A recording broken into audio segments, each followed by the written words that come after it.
அனைவருக்கும் வணக்கம். மகா சஷ்டி விரதம் இருப்பவர்கள் 6 நாட்களோ அல்லது 7 நாட்களோ விரதம் இருந்து வழிபாடு செய்பவர்களுக்கு முக்கியமாக தெரிந்து கொள்ள வேண்டிய கேள்வி பதில்கள் என்ன அப்படிங்கிறத நம்ம இந்த பதிவில் பார்க்க போகிறோம். ஏன்னா நிறைய பேர் இதே கேள்வி தான் அடிக்கடி கேட்குறீங்க. அதற்கான தனி பதிவே கொடுத்துடலாம் அப்படிங்கிறதுக்காக இந்த பதிவில் முழுவதும் நிறைய டவுட் இருக்குது பார்த்திங்களா. ஒரு சில டவுட் அதிகமாகவே திரும்ப திரும்ப வருது. அந்த டவுட்டை கிளியர் பண்ணிக்கலாம். இப்போது பார்த்தீங்கன்னா மகா சஷ்டிக்கு நீங்கள் 6 நாள் விரதம் இருக்கணுமா 7 நாள் விரதம் இருக்கணுமா அப்படின்னு நீங்கள் திருக்கல்யாணம் வரை நீங்கள் விரதம் இருக்கணும் ஆசைப்பட்றீங்கன்னா 7 நாள் அன்று நீங்கள் நிறைவு செய்து கொள்ளலாம். இது முக்கியமான முதல் கேள்வி, அதிகமாக கேட்ட கேள்வி. இல்லை 6ஆம் நாளே நிறைவு செய்யலாமா அப்படின்னா தாராளமாக நிறைவு செய்யலாம், எந்த தவறும் கிடையாது. 6ஆவது நாள் சூரசம்ஹாரம் இருக்குது, 7ஆம் நாள் திருக்கல்யாணமாக இருக்குது. அதனால் திருக்கல்யாணங்கிறது முருகர் ரொம்ப மகிழ்ச்சியாக இருப்பார். அதனால் நம்ம வைக்கிற வேண்டுதல் நிறைவேற்றி வைப்பார் அப்படிங்கிற ஒரு நம்பிக்கையாக தான் திருக்கல்யாணம் அன்றும் நிறைவு செய்யலாம் அப்படிங்கிறது சொல்லப்பட்டிருக்குது. ஸோ திருக்கல்யாணம் அன்று நீங்கள் நிறைவு செய்கிறது காலை நிறைவு செய்யலாம் அல்லது மாலை நிறைவு செய்யலாம். உங்கள் வீட்டு பக்கத்தில் எப்போது திருக்கல்யாணம் நடக்குதோ, முருகன் கோவிலில் நடக்குதோ அதை நீங்கள் கலந்துக்கிட்டு அதற்கப்புறம் நீங்கள் உங்கள் வீட்டில் சுவாமி படத்திற்கு கல்யாண சாப்பாடு மாதிரி உங்களால் முடிந்த அளவுக்கு சாம்பார் பொரியல் வைத்து பாயசம் வைத்து அப்பளம் வைத்து எல்லாம் நம்ம பண்ணுவோம் பார்த்தீங்களா, அதே மாதிரி செய்து நீங்கள் நிறைவு செய்து கொள்ளலாம். இதற்கான நேரம்லாம் நான் தனியாக ஒரு பதிவு நான் கொடுக்குறேன். திருக்கல்யாணம் நெருங்கும்போது நம்ம படையல் போட வேண்டிய நேரம் நான் கொடுக்குறேன். அதாவது எப்போது சுவாமிக்கு படைக்கலாம் அப்படிங்கிறதுக்கான முக்கியமான நேரத்தை நான் பார்த்து காலையும் மாலையும் நான் சொல்கிறேன். இப்போ திருக்கல்யாணம் அன்று நிறைவு செய்வது ரொம்ப சிறப்பு தான். மாலை நேரம் 6 மணிக்கு நிறைவு செய்து கொள்ளலாம். இந்த நாட்கள் பார்த்திங்கன்னா நிறைவு செய்வது ரொம்ப சிறப்புக்குரியதாக இருக்கும் திருக்கல்யாணம் அன்று.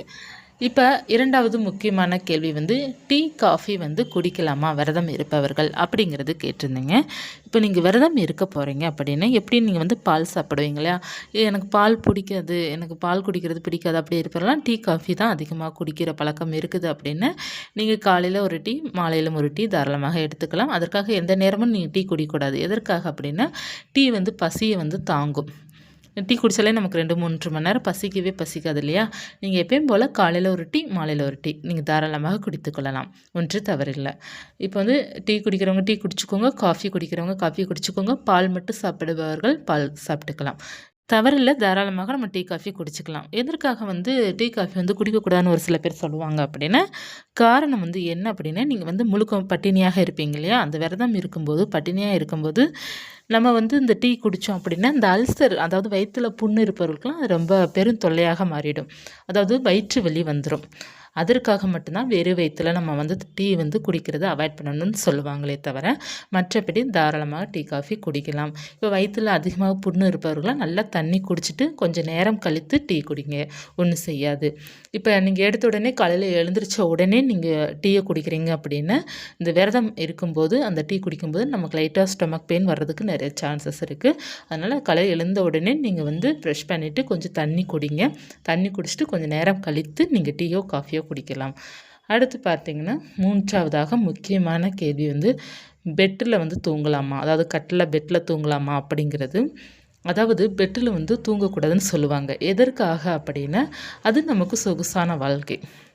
பெட்டில் தூங்குறது நமக்கு சொகுசு. அதனால் அந்த பெட்டை அவாய்ட் பண்ணணும் அப்படிங்கிறது சொல்லுவாங்க. நம்ம தரையில் தான் பார்த்திங்கன்னா பாய் விரிச்சியோ அல்லது பார்த்தீங்கன்னா ஒரு பெட்ஷீட் விரித்து நம்ம தூங்கணும். அதுதான் ரொம்ப நல்லது. பெட்ஷீட் விரித்து நீங்கள் தூங்குறது ரொம்ப சிறப்புக்குரியதாக இருக்கும். வயதானவர்கள் இப்போ விரதம் இருக்கிறீங்க, உடல் ஆரோக்கியம் இல்லாமல் இருக்கும், அப்படி இருப்பவர்கள்லாம் பார்த்தீங்கன்னா நீங்கள் தாராளமாக பெட்டில் தூங்கலாம்.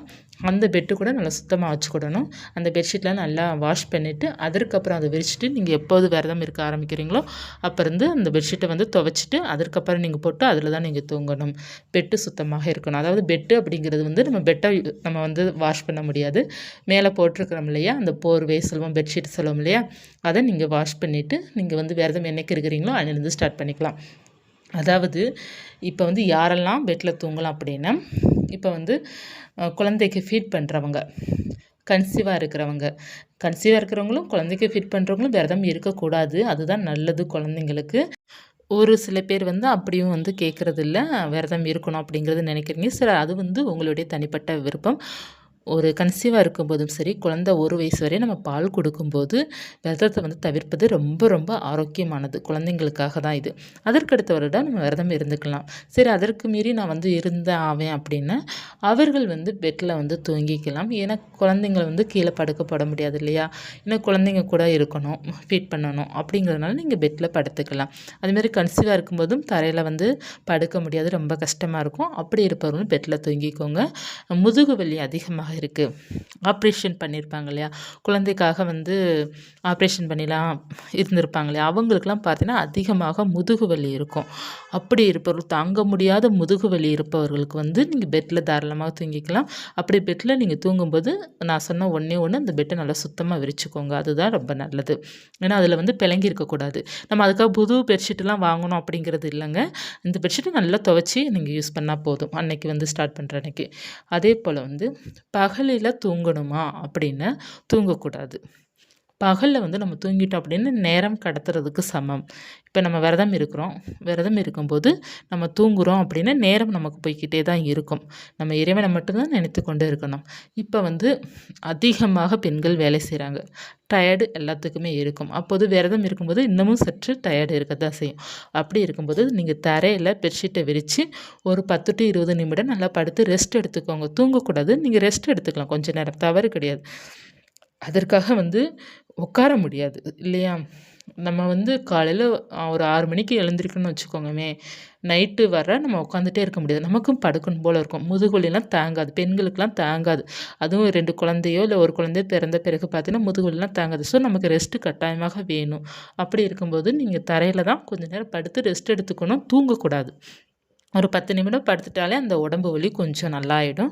அதற்கப்புறம் நீங்க வந்து அடுத்த வேலைகள நீங்க பார்க்கலாம். மோஸ்ட்லி பகலில் தூங்குவதை அவாய்ட் பண்ணணும். அதுதான் ரொம்ப நல்லது. இல்ல எனக்கு கொஞ்சம் வயசாயிடுச்சு. எனக்கு தூங்கி தான் ஆகணும். ஒரு 50 வயசு, 60 வயசுக்கு மேல இருக்கிறவங்கலாம் பார்த்தீங்கன்னா, மாத்திரை இது போடுற மாரி இருக்கிறாங்க. சரி, உங்களுக்கு உடல் வந்து அப்படி இருக்குது அப்படின்னா தாராளமா தூங்கிக்கலாம். ஹெல்த் அப்படி சரியில்ல அப்படின்னா நீங்க தாராளமா தூங்கிக்கலாம். மற்றபடி பகல்ல வந்து தூங்குறத வந்து அவாய்ட் பண்ணுவது ரொம்ப நல்லது. அதற்கு அடுத்து ரொம்ப ரொம்ப முக்கியமான கேள்வி வந்து 7 நாளும் சஷ்டி விரதத்துக்கு தலைக்கு குளிக்கணுமா தினமும் அப்படிங்கிறது கேட்டிருந்தீங்க. உடல் ஆரோக்கியம் இருப்பவர்கள் அனைவருமே பார்த்தீங்கன்னா 7 நாளும் தலை குளிப்பதே மிக சிறப்பானது. இப்ப உடல் ஆரோக்கியம் வந்து சரியா இல்ல, சைனஸ் பிரச்சனை இருக்கு, சளி தொல்லை அதிகமாக இருக்கு, தினமும் தலை குளிப்பது வந்து சேராது. நெறைய பேருக்கு வந்து சேராது. ஸோ அப்படி இருக்கும்போது ஒரு நாள் விட்டு ஒரு நாள் வந்து நம்ம தாராளமாக குளிச்சுக்கலாம். தலைக்கு குளிச்சுக்கலாம். நம்ம தினமும் வந்து காலை, மாலை 2 வேளையும் மேலுக்கு உடம்புக்கு குளிச்சுக்கோங்க. தலைக்கு பார்த்தீங்கன்னா, நல்லா உடம்பு ஆரோக்கியம் இருப்பவர்கள் தினமும் 7 நாளுமே தலை குளிங்க. இல்ல சேராது அப்படி இருப்பவர்கள் பார்த்தீங்கன்னா, ஒரு நாள் விட்டு ஒரு நாள் விட்டு குளிச்சுக்கோங்க. இது நல்லதுதான். சரிங்களா? தினமும் லைட்டா வேணா மஞ்சள் மஞ்சள் தண்ணிலாம் தெளிக்க தேவையில்ல. நீங்க வந்து 7 நாளும் சுத்தமா தான் இருப்பீங்க. ஸோ அது தேவையில்ல. நம்ம வந்து முடியாத பட்சத்தில் வந்து நீங்க உடம்புக்கு மட்டும் குளிச்சா போதும். காலை, மாலை 2 வேளை உடம்புக்கு குளிச்சுக்கோங்க. இல்ல ஏதேனும் ஒரு வேளை நீங்க குளித்தா கூட போதும். அடுத்து பார்த்தீங்கன்னா, இப்ப நீங்க காலையில குளிச்சிட்டீங்க. நான் மாலையில குளிக்கல அப்படின்னா, கட்டாயமாக கை, கால், முகம் கழுவிட்டு தான் நீங்க விளக்கேத்தணும். அடுத்து பார்த்தீங்கன்னா, ரொம்ப முக்கியமான கேள்வி வந்து காலை நம்ம வாசல் தெளிப்போம். மாலை வாசல் தெளிக்கணும் அப்படின்னா, கட்டாயமாக தெளிப்பது ரொம்ப ரொம்ப நல்லது. ஏன்னா, நீங்க 7 நாளுமே சிறப்பா வீட்ல வந்து பூஜை பண்ணுவீங்க இல்லையா? அதனால மாலையும் நம்ம வாசல் தெளித்து சின்னதாக ஒரு கோலம் போட்டு நம்ம விளக்கேற்றி வைத்து வழிபாடு செய்வது ரொம்ப நல்லது. நம்மளுடைய வாசல்ல இருக்கு பார்த்தீங்களா, அதாவது நிலைவாசல் இருக்கு பார்த்தீங்களா, நிலைவாசல்ல மஞ்சள், சந்தன, குங்குமம் பொட்டு வைத்து அந்த கதவுல வந்து ஓம் அப்படிங்கிறத நம்ம எழுதி, நம்ம வீட்டுக்கு முருகன் வர்றது மாரி நம்ம வந்து அந்த அமைப்பு வச்சிருக்கிறோம் அப்படின்னு ரொம்ப பாசிட்டிவ் வைப்ரேஷன் நமக்கு கிடைக்கும். அடுத்து முக்கியமான கேள்வி ஒன்று கேட்டிருந்தீங்க. மிளகு விரதத்திற்கு நம்ம வந்து பழங்கள் சாப்பிடலாமா? பால் எடுத்துக்கலாமான்னு கேட்டிருந்தீங்க. மிளகு விரதம்ங்கிறது மிக மிக கடுமையான விரதம். இந்த மிளகு விரதத்துக்கு எதுவுமே சாப்பிட மாட்டாங்க. மிளகு தினமும் ஒவ்வொரு மிளகு கூட்டுவாங்க. அதாவது முதல் நாள் 1 மிளகு, 2வது நாள் 2 மிளகு, 3வது நாள் 3 மிளகு. இப்படியே 7 நாள் 7 மிளகு வரை சாப்பிட்டு தண்ணீர் மட்டும்தான் குடிப்பாங்க.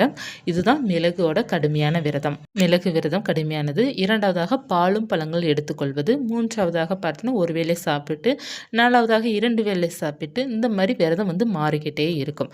ஸோ நம்ம எப்படி விரதம் இருக்கிறோமோ அதற்போல இருந்துக்கலாம். இப்போ வந்து ஒருவேளை நான் மிளகு விரதம் தான் நான் இருப்பேன் அப்படிங்கிற ஒரு வைராக்கியம் உங்களுக்கு இருக்கும்போது, உங்களுக்கு ஒருவேளை சோர்வு ஆகுது அப்படின்னா, இளநீர் எடுத்துக்கலாம். ஜூஸ் ஐட்டம் எதுன்னு எடுத்துக்கோங்க. வேறு வழி இல்ல. இது வந்து ஆப்ஷன் நமக்கு வேறு வழி இல்ல. ஆனா நான் படித்தவரை மிளகு விரதத்துக்கு பார்த்தீங்கன்னா, எதுவுமே சாப்பிட மாட்டாங்க. தண்ணீர் மட்டும் நல்லா குடிப்பாங்க. காலையில எழுந்த உடனே முருகனுக்கு விளக்கேத்தி வைத்துட்டு சாமி கும்பிட்டுட்டு, அந்த மிளகு வாயில போட்டுட்டு, அத மிழுங்கலாமா? இல்ல மெல்லணுமா? அப்படின்னு கேட்டிருந்தீங்க. 2மே ஒண்ணும் பிரச்சனை இல்ல. ஒண்ணு முழுங்கலாம், அப்படி இல்லைனா மென்றும் சாப்பிடலாம். தண்ணீர் குடிப்பாங்க. அப்புறம் அந்த நாள் முழுவதும் தண்ணீர் குடிப்பாங்க. அப்புறம் 2வது நாள் 2 மிளகு போட்டு தண்ணீர் குடிப்பது அந்த மிளகு இந்த மாதிரி இருக்க முடியும் அப்படின்னா மிளகு விரதம் இருங்க. அப்படி இல்லைன்னா நீங்க வந்து பாலும் பழங்கள் சாப்பிட்டே விரதம் இருங்க. மிளகு விரதம் நான் இருக்க போறேன் அப்படின்ட்டு 2 நாள் மட்டும் தெம்பா இருந்துட்டு 3வது நாள் நீங்க சொதப்பிறாதீங்க. விட்றாதீங்க. ஸ்டார்ட் பண்ணுறதுக்கு முன்னாடி நல்லா யோசிச்சு முடிவு பண்ணுங்க. நீங்க பால் பழங்களோ இல்ல ஒரு வேளை சாப்பிட்டு இந்த மாதிரி கூட நீங்க விரதத்த நிறைவு செய்யலாம். எல்லா விரதமே கடவுள் வந்து நமக்கு செய்து கொடுப்பார். என்னென்ன வேண்டுதல் வைக்கிறோமோ அத்தனையும் நமக்கு செய்து கொடுப்பார். அதனால முழு நம்பிக்கையுடன் இருங்க. கட்டாயமாக வந்து விரதம் வந்து நமக்கு நல்லபடியாக முடியும். நம்மளுடைய வேண்டுதல் நிறைவேறும். முருகனுடைய அருளும் நமக்கு பரிபூர்ணமாக இருக்கும். இந்த பதிவு உங்களுக்கு பயனுள்ளதாக இருக்கும்னு நினைக்கிறேன். வேறு ஏதேனும் உங்கள் கேள்விகள் இருக்குது அப்படின்னு நீங்கள் வந்து கமெண்ட்ல சொல்லுங்கள். நான் அடுத்தடுத்த பதிவு கொடுக்குறேன். விரதம் இருக்க போகிறவங்களாம் நீங்கள் கேள்வி கேட்கலாம். ஏன்னா பூஜைங்கிறது காலை மாலை 2 வேளை செய்துக்கிடுவோம். ஆனால் அந்த விரதம் இருப்பவர்களுக்கு வந்து முதல் முறையாக விரதம் இருப்பது நிறைய கேள்விகள் இருக்குது. தயங்காமல் நீங்கள் கேளுங்க. அது என்ன கேள்வியாக இருந்தாலும் பரவாயில்ல. எனக்கு தெரிந்தது நான் சொல்கிறேன். இந்த தகவல் உங்களுக்கு பயனுள்ளதாக இருந்தால் லைக் பண்ணிக்கோங்க. இது போன்ற தகவலுக்கு ராஜசெல்வம் யூடியூப் சேனலை சப்ஸ்கிரைப் பண்ணி வச்சுக்கோங்க. நன்றி.